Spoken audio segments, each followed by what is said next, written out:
Just hours after a ceasefire between Israel and Hamas came into force this morning, there were clashes between Israeli police and Palestinians around the Al-Aqsa Mosque in the Old City of Jerusalem. Violence at the holy site was one of the flashpoints that led to the 11-day conflict, which has ended with both sides claiming victory.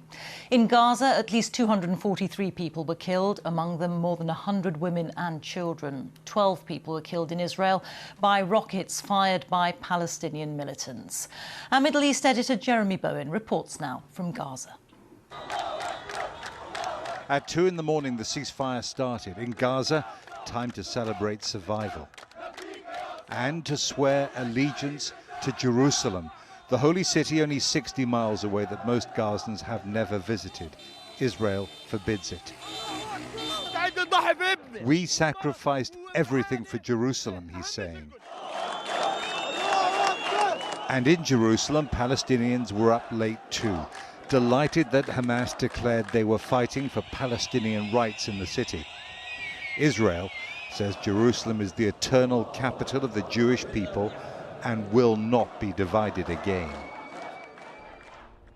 First light in Gaza was not a new start. The conflict with Israel runs deep, but no airstrikes and time to reflect.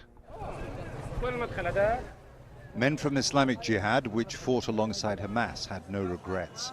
They paraded in Khan Yunis, one of Gaza's towns, to bury 9 men from their unit.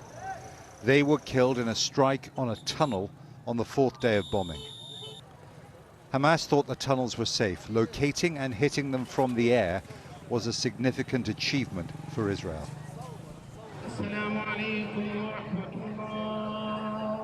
Thousands came to honor the dead men. Here in Gaza, as well as in Israel, there is no sense that they've come to the end of their fight. The bodies could only be recovered after the ceasefire. They're digging for others. High morale here will infuriate Israeli nationalist politicians. One said Israel had surrendered to terrorism. This is a huge demonstration of support for the armed wing of Hamas, the Qassam brigades. And they're sending a message as well that despite the hammering they've taken from the Israelis, that they're still here, they're still ready to fight, and they're talking as well about Jerusalem. That's been the theme of many of the chants here in the cemetery. And in Jerusalem, more violence between Palestinian worshippers and Israeli police at the Al-Aqsa Mosque. The holy places in the city are charged with national as well as religious significance for Israelis and Palestinians. In Gaza, Hamas claimed victory, as Israel did too. The ceasefire stops the killing until the next time. It doesn't settle the conflict or even freeze it. But it has transformed Gaza's streets. The people are out of hiding. A day ago, going out could get you killed. Now, there's a chance to feel alive. Now, the Israelis are keeping a close eye on what's going on here. The whole time I've been standing here, I can hear a military drone in the air above, but I think they're pretty confident the ceasefire is going to hold. On the way down from Jerusalem, I could see them packing up their Iron Dome anti-missile system, at least from some of the batteries, and taking it away on a lorry.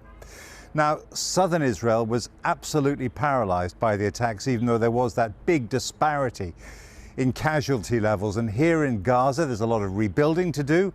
People have lost their homes. But as well as that, the militant groups will be rebuilding their smashed up positions, probably their tunnels, and most of all, their arsenals. Jeremy, thank you. Jeremy Bowen there reporting in Gaza.